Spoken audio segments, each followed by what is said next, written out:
अपनी बड़ी हवेली के चौबारे में बैठा हुआ था और उसके सामने गांव वालों की कतार लगी हुई थी। ये लो, सबको पैसे मिलेंगे, आओ एक एक करके पैसे ले जाओ। यह बनवारी सबको उधार देगा। बनवारी सबको पैसे उधार दे रहा था। आखिर में उसके सामने भैरव सिंह खड़ा था। बनवारी भैरव सिंह को पैसे दे ही रहा था कि तभी उसके मुंह पर किसी ने बाल्टी भरकर पानी मार दिया। दरअसल बनवारी खेत में बने चौतरे पर सो रहा था और सपना देख रहा था। पानी से उसकी आंखें खुली। उसने सामने देखा तो भैरव सिंह खड़ा था। क्यों रे कामचोर, मैंने यहाँ पर मछलियों को फसल से दूर हटाने के लिए भेजा था या फिर तुझे सोने के लिए? क्या सरकार, तुम भी, मैं इतना अच्छा सपना देख रहा था। हाँ, सपने में मैं तो इतना अमीर हो गया था कि सब गांव वालों को मैंने उधार रुपये दे दिए थे। और आखिर में कौन खड़ा था पता है? आप साक्षात मेरे सामने हाथ फैलाकर खड़े थे और मैं आपके हाथ में रुपये धरने वाला ही था कि तभी आपने मेरे मुंह पर पानी डाल दिया। अरे ओ करम जले, मेरे अभी इतने बुरे दिन नहीं आए हैं। मुझे तुझ जैसे आलसी और कामचोर इंसान से पैसे उधार लेने पड़े। अरे तू मुझे क्या उधार पैसे देगा? तूने तो मेरी सारी फसल खराब कर दी। देख अपने आसपास, पंछियों का झुंड आकर आधी से ज्यादा फसल खा गया है और तू आराम से यहाँ सो रहा है। अब जाने भी दीजिए सरकार। अब पंछी इतनी दूर से मेहनत करके आते हैं, थोड़ा कुछ खा लिया उन्होंने तो क्या बिगड़ गया? अरे नास पीटे, एक तो गलती करता है और उस गलती को साफ करने पर तुला हुआ है। अरे तुझसे अच्छे तो वह पंछी हैं, पेट पालने के लिए मेहनत तो करते हैं। तेरा कुछ नहीं हो सकता है, मुझे ही समझना चाहिए था। तुझे काम देने से पहले पूरे गांव में तेरे आलसीपन के चर्चे मशहूर हैं, लेकिन मैं ही इतना बेवकूफ था कि मैंने तुम्हें इतना जरूरी काम सौंप दिया। जा, निकल जा मेरे यहाँ से। मुझे तुझसे अब कोई भी काम नहीं कराना है, मैं किसी और को रख लूँगा। सरकार, मेरी मजदूरी तो दे दीजिए, 100 रुपया। तुझे शर्म नहीं आती है पैसे मांगते हुए? और मेरा इतना नुकसान कर दिया है और पैसे मांग रहा है? निकल जा अभी के अभी, नहीं तो तेरे अभी 200 जूते मारूंगा। भैरव सिंह ने जैसे ही अपना जूता निकाला, यह देख बनवारी भाग गया। रास्ते में उसका दोस्त उसे भोला मिला। अरे बनवारी, भागते हुए कहाँ जा रहे हो? अरे भाई, ये भैरव सिंह भी पागल हो गया है, मुझे जूते से मारने चला था। अरे लेकिन हुआ क्या है? अरे कुछ नहीं, मेरी जरा सी आंख लग गई और मैं सपना देख रहा था। तभी पंछियों ने आकर थोड़ी सी फसल खा ली बस। इतनी सी बात पर भैरव सिंह गुस्सा हो गए और मुझे काम से निकाल दिया और मुझे जूते मारने वाला था। बोलो। अरे क्या बोलो, इतनी मिन्नतें करने के बाद तो सरकार माने थे तुम्हें काम पर रखने के लिए और तुमने वहां भी काम चोरी कर दी। अब क्या करोगे? अब क्या, देखता हूँ। बनवारी घर आ गया और घर पे उसकी बीवी। अरे अब ला भी दो आज की मजदूरी के पैसे। वो पैसे तो नहीं है मेरे पास। क्यों, कहाँ खर्च कर दिए?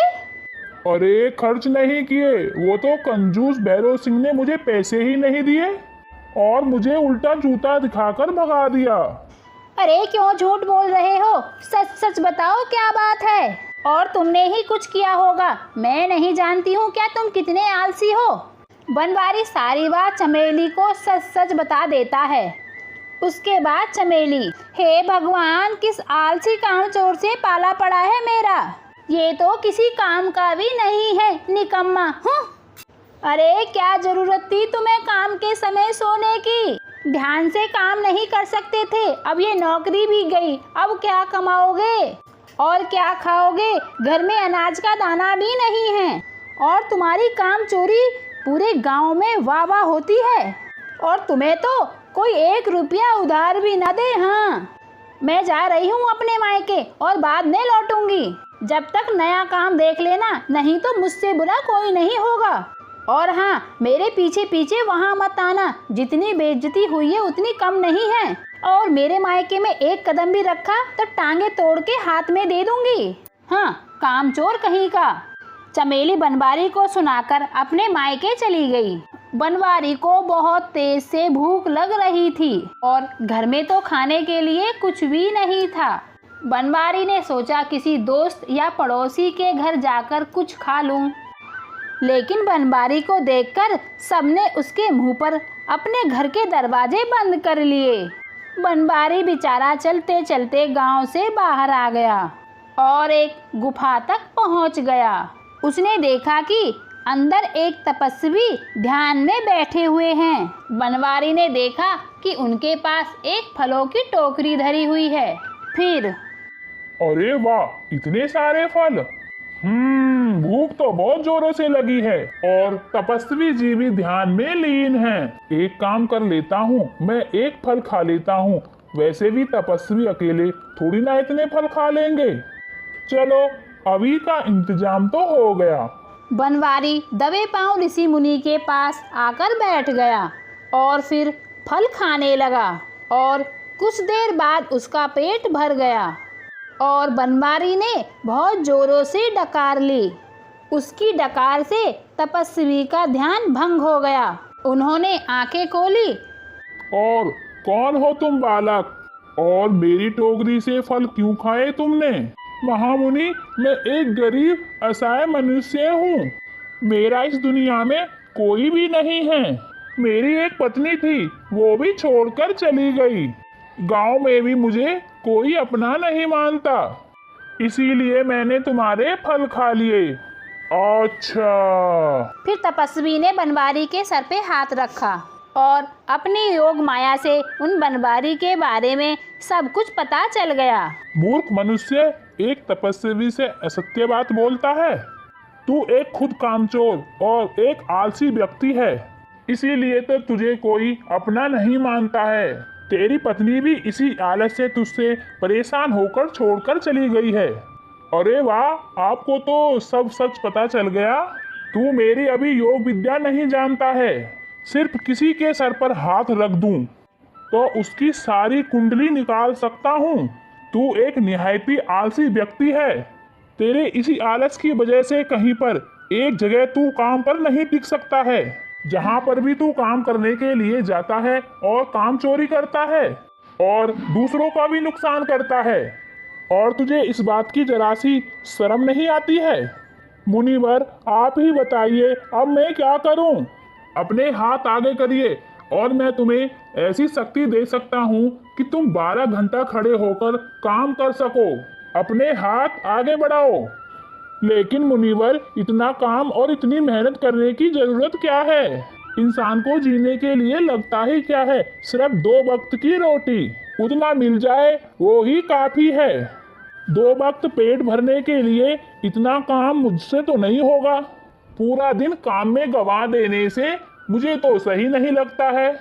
फिर तपस्वी बनवारी को मेहनत करने का महत्व समझाने लगे, लेकिन वह तो मान ही नहीं रहा था।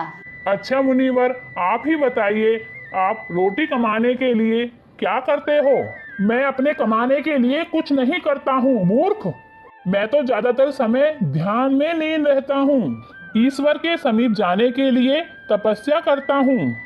जब भी ध्यान और तपस्या में होता हूँ, मुझे तो भूख ही नहीं लगती है, लेकिन इस शरीर को चलाने के लिए अन्न ग्रहण करना पड़ता है। इसलिए मैं तो भिक्षा मांगता हूँ। लोग मुझे फल और भोजन भिक्षा में देते हैं, वही खाकर इस नसदेह को भरण पोषण करता हूँ। अरे वाह, ये भी तो अच्छा है। तुम्हारा कुछ नहीं हो सकता है। मेरे इतने समझाने के बाद भी तुम्हें मेहनत का महत्वपूर्ण समझ नहीं आया है। तुम जाओ यहाँ से बालक, और मेरा तो ध्यान का समय हो गया है। तपस्वी अपनी आंखें बंद करके ध्यान में लीन हो गए और बनवारी के दिमाग में एक तरकीब आई।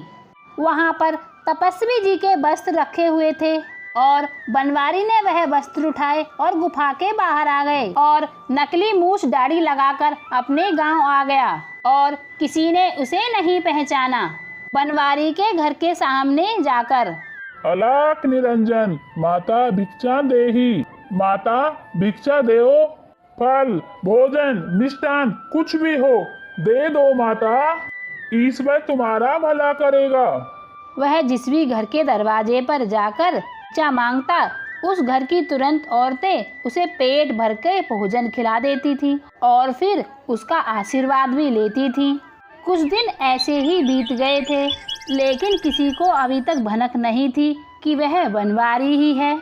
बनवारी तपस्वी के भेष में दिन भर एक बड़े से पेड़ के नीचे आंख बंद करके बैठा रहता था और गांव वालों को लगता था कि तपस्वी ध्यान कर रहे हैं। और फिर भूख लगने के बाद वह भिक्षा मांगने के लिए गांव में जाता था। रात को गांव में सब सोने के बाद, रात होने के बाद बनवारी दबे पैरों से अपने घर सोने के लिए चला जाता था। एक दिन रात को सब सो गए थे और बनवारी फिर अपने घर जाने लगा था। तभी गांव के ही मगन ने उसे देख लिया और उसका पीछा करने लगा। बनवारी दबे पैर अपने घर में गया और, अरे वाह वाह, चलो अब तो सब उतारने का समय आ गया है। तपस्वी की जय हो। तपस्वी जी, आपको देखकर ही मुझे यह आइडिया आया था। आज तो मुझे दोनों टाइम कितना अच्छा खाना मिला मुझे, और इतना अच्छा खाना तो मेरी बीवी भी नहीं बनाती थी। चलो अब मैं सो जाता हूँ, सुबह फिर से उसी पेड़ के नीचे जाके बैठना है। अरे बनवारी, तेरी तो निकल पड़ी, अभी तो गांव में तुझे किसी ने पहचाना ही नहीं है। अब तो तू ऐसे ही रोज फोकट में बिना कुछ मेहनत किए खा पी सकता है। बनवारी की यह सारी बातें मगन खिड़की से देख रहा था। उसने बनवारी को नकली मूछ दाढ़ी निकालते हुए भी देख लिया था। अगले दिन बनवारी जब भिक्षा मांगने के लिए निकला, तब मगन ने सभी गांव वालों को बुलाया और उसकी दाढ़ी मूछ निकाल दी। उसकी दाढ़ी निकालने के बाद उसका असली चेहरा सामने आया और बनवारी पर सभी गांव वाले गुस्सा हो गए और उसे मारने लगे। सभी गांव वालों ने मिलकर बनवारी की बहुत पिटाई की। बनवारी की बीवी भी वहां पहुंच गई थी। तभी तपस्वी जी भी वहां आ गए। तभी तपस्वी जी ने देखा उनके वस्त्र चुराकर बनवारी ने पहन रखे थे। फिर तपस्वी जी बनवारी से बोले, अरे क्यों मार रहे हो तुम इसे? मुनिवर, ये आदमी आलसी कामचोर तो पहले से ही था, लेकिन अब झूठा और मक्कार भी हो गया है। यह पिछले कई दिनों से आपका भेष धारण करके हमें फंसा रहा था। आप जैसे वस्त्र लगाकर और नकली दाढ़ी लगाकर पूरे गांव में भिक्षा मांगता हुआ घूम रहा था, और हम तो यही समझे थे कि कोई तपस्वी है, पर ये तो कामचोर बनवारी निकला। मुनिवर, आप ही बताइए कि कोई साधारण व्यक्ति तपस्वी का भेष धारण करे तो हम जैसे गरीब गांव वाले उनकी असलियत कैसे जान पाएंगे और असली और नकली की कैसे पहचान करेंगे? सही कह रहे हो तुम बालक, इस बनवारी ने तपस्वियों का भेष धारण करके और हम तपस्वियों का अपमान किया है। आगे से हम जैसे तपस्वी पर तो कोई विश्वास भी नहीं करेगा। मैं अभी इसको शराप देता हूँ। तपस्वी जी ने अपने कमंडल से जल निकाला और बनवारी को शराप दे ही रहे थे। रुकिए मुनिवर, मैं आपके सामने हाथ जोड़ती हूँ, इन्हें कृपा करके कोई शराप मत दीजिए। ये बहुत आलसी है और कामचोर भी है। इनका और मेहनत का दूर दूर तक कोई वास्ता नहीं है। फिर भी है तो ये मेरे पति ही ना, पर इन्हें कुछ हो गया तो मैं क्या करूँगी? मेरी आपसे विनती है कि इन्हें शराप मत दीजिए। हाँ मुनिवर, मैं बहुत शर्मिंदा हूँ और मैं आपसे माफी मांगता हूँ। मैंने आपका भेष लेकर बहुत ही गलत किया है, लेकिन मुझे एक सुधरने का मौका तो दीजिए। और मैं अब काम चोरी नहीं करूँगा और मुझे अपना आशीर्वाद दीजिए कि आलस मुझे अब कभी छुए भी ना। चमेली की विनती सुनकर तपस्वी जी रुक गए और तपस्वी जी ने बनवारी को क्षमा कर दिया था और बनवारी को एक अवसर देने के लिए उन्होंने भैरव जी से विनती की थी कि बनवारी को फिर से काम पे रख ले। तपस्वी जी के आशीर्वाद के बाद बनवारी दिल से काम करने लगा और भैरव सिंह भी उसके काम से खुश था। आज पूरे 1 साल की मेहनत के बाद बनवारी अच्छे खासे पैसे कमाने लगा। उसने अपना खुद का एक नया घर भी बनवा लिया था और चमेली के लिए अच्छे खासे गहने बनवा लिए थे। तो फ्रेंड्स, हमारी कहानी कैसी लगी? अच्छी लगी हो तो लाइक करना और कमेंट करना और सब्सक्राइब करना बिल्कुल मत भूलना। ऐसी हिंदी स्टोरी सुनने के लिए हमारे चैनल को सब्सक्राइब करें। Thank you so much for watching. Bye bye.